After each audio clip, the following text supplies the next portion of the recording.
Téma školského digitálneho koordinátora sa v prostredí školy neotvorila až po jej zlúčení. Niektoré skúsenosti s touto pozíciou tu existovali už predtým. Predtým, ako sme sa spojili, tak sme mali kolegyňu na školskej 5, ktorá sa tomuto teda venovala, ktorá teda naozaj tú funkciu, alebo teda tento post si vzala veľmi vážne a teda naozaj robila rôzne školenia pre pedagógov, hlavne teda sa sústredila na pedagógov. Či už to boli učitelia alebo majstri odborného výcviku, pravidelne robila pre ne nejaké prednášky, workshopy, respektíve praktické cvičenia, prácu s teda technológiami, zároveň dávala dohromady školský vzdelávací program v tej elektronickej verzii. Potom ako sme sa spojili, tak vlastne sme museli vytvoriť školský vzdelávací program pre kvázi teda novú školu, takže trápiť sa s tým, aby tie dokumenty boli plus minus podobne naformátované.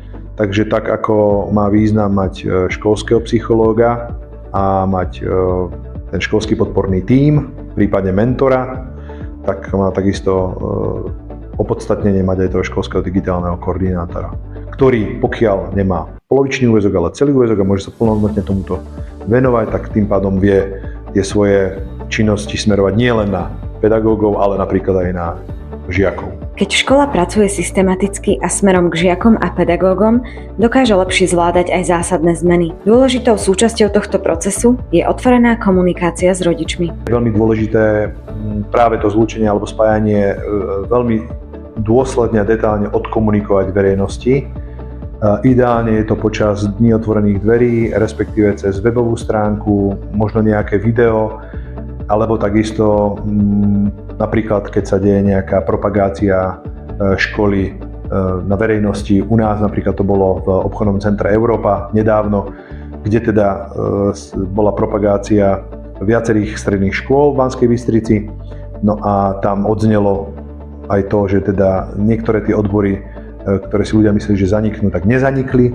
A to je veľmi podstatné. Bystrická hotelka nezanikla. Funguje ďalej len pod jednou strechou so strednou odbornou školou pod Bánošom. Snažíme sa aj postupne nejakým spôsobom poukazovať na to, že nie, hotelová akadémia stále zostáva ako odbor.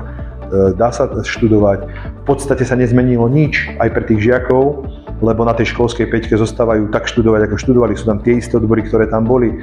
Ukončili sme projekty stavebné, ktoré tú budovu prerobili na 21. storočie. A čím je táto škola naozaj výnimočná? Úžasný príbeh tejto školy je včelárina. Že naozaj väčšina Slovákov zo všetkých kútov Slovenska si pod Bánoš spája práve s odborom včelárka. Robia sa tu kurzy včelárske, ale aj štúdium pre tých, ktorí si chcú vlastne absolvovať to štúdium a získať ten výučný list v tomto odbore. Táto škola je naozaj veľmi, by som povedal, popredu, čo sa týka zahraničného študentstva a majú veľmi dobré ohlasy a spojenectva, partnerstva s Kazachstanom. Odtiaľ tu naozaj študuje veľmi veľa žiakov. No a potom sa tu robia veľké akcie, otváranie, zatváranie Bánoša, kde sa vytvárajú také regionálne trhy, by som povedal, kde tu môžu teda tí regionálni pestovatelia, remeselníci prezentovať svoje výrobky. Takže naozaj ten príbeh tejto školy je silný a ešte stále sa má kam rozvíjať. Včelárstvo, apiturizmus, partnerstva so svetom. Vízia, centrum excelentnosti v oblasti potravinárstva. V budúcnosti by sme teda chceli otvárať na škole centrum excelentnosti, aj výskumné a vývojové centrum v oblasti potravinárstva. Takže aj to sú také veľké vízie, ktoré by nás mohli posunúť opäť ďalej. Príbeh tejto školy má kam rásť. Sledujte NCD TV pre ďalšie príklady dobrej praxe.